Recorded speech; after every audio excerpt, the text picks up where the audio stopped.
KYC படிவங்களை அளிக்குமாறு வாடிக்கையாளர்களுக்கு தொடர்ந்து தொல்லை கொடுக்கக்கூடாது என்று ரிசர்வ் வங்கி ஆளுநர் சஞ்சய் மல்ஹோத்ரா தெரிவித்துள்ளார்.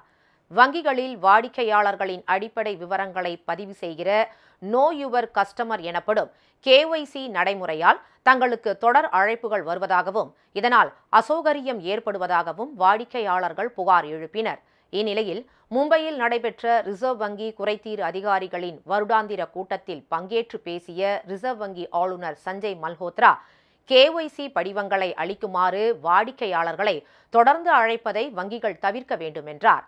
வாடிக்கையாளர்களின் புகார்களுக்கு தீர்வு காண வங்கிகளின் நிர்வாக இயக்குநர்கள் முதல் கிளை மேலாளர்கள் வரை அனைவரும் ஒவ்வொரு வாரமும் நேரம் ஒதுக்க வேண்டும் என்று அறிவுறுத்தினார். தங்கள் சொந்த நலன் கருதி வாடிக்கையாளர் சேவைகளை வங்கிகள் மேம்படுத்த வேண்டும் என்றும் கடன் வசூலிக்கும் போது அடாவடியான நடவடிக்கைகளை வங்கிகள் தவிர்க்க வேண்டும் என்றும் சஞ்சய் மல்ஹோத்ரா தெரிவித்துள்ளார்.